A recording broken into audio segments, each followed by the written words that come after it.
fantastique parce que c'était compliqué ici du début à la fin.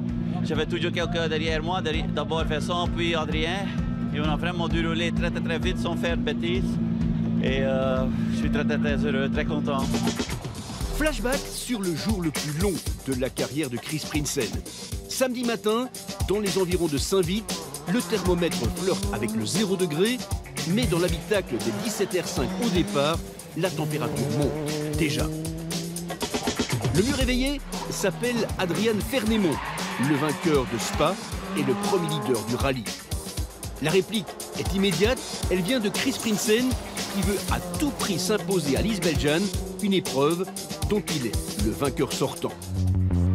Victorieux Wallonie et Ossezund, Vincent Verschuren veut retarder l'échéance, mais sa Skoda Fabia ne lui donne pas entière satisfaction. Et pourtant, il est leader pour 4 dixièmes seulement après la première des 3 boucles de la journée. Auteur d'un premier scratch à l'Omloop, Sébastien Bedoré récidive et reste au contact des meilleurs. Le protégé de Freddy Loax ne concède que 16 secondes au leader, il est 4e. Retour aux affaires aussi pour Guillaume de Mévius. Le Namurois a changé de monture, exit la Peugeot. Cette fois, le pilote du RACB National Team dispose d'une toute nouvelle Citroën C3. Objectif, rejoindre l'arrivée coûte que coûte. Handicapé en première boucle par une boîte trop courte, Cédric Cherin n'aura jamais voix au chapitre. En cause aussi, une petite faute un peu plus tard dans le rallye. Deuxième boucle, les pilotes repartent, pied au plancher. Comme en mondial, les écarts se chiffrent en dixièmes au TRC des spéciales. Et à ce petit jeu, Chris Prinsen continue à enfoncer le clou, mais pas assez profondément. En embuscade, à moins de 3 secondes, Adrien Fernémont met la pression sur le leader. Le champion en titre, Vincent Verschuren, tente de s'accrocher, mais perd du terrain, seconde après seconde, en cause une soupape de décharge défaillante. Et un nouveau scratch pour Bedoré, ça c'est le côté pile. Côté face, un moteur calé et il perd la 4e place provisoire. Une 4e place dont hérite Guillaume de Mévius, ravi de sa nouvelle voiture.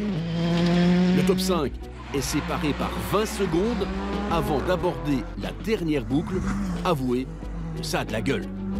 Une boucle pourtant fatale à Sébastien Bedoré. Un nouveau meilleur chrono, mais une faute, il ne verra pas l'arrivée finale. Vincent Verschuren espérait bousculer Prinsen jusqu'au bout, mais sa Skoda ne lui a pas permis de défendre ses chances. Il échoue au pied du podium. C'est une grosse bagarre chaque rallye. C'est bon pour le niveau. Il y a encore de jeunes pilotes maintenant qui roulent aussi très vite. Et ça c'est bon pour notre Belgique. L'arrivée, la délivrance et un podium, enfin, pour Guillaume de Mévius, qui retrouve la confiance. C'est de bon augure aussi avant le Condro. Adrien Fernémont aurait certes mérité la victoire, mais ce n'est que partie remise pour le Namurois qui fait déjà du titre son objectif pour 2019.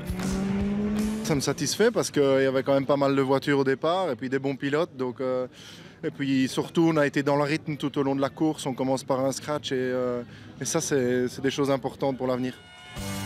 L'épilogue, vous le connaissez.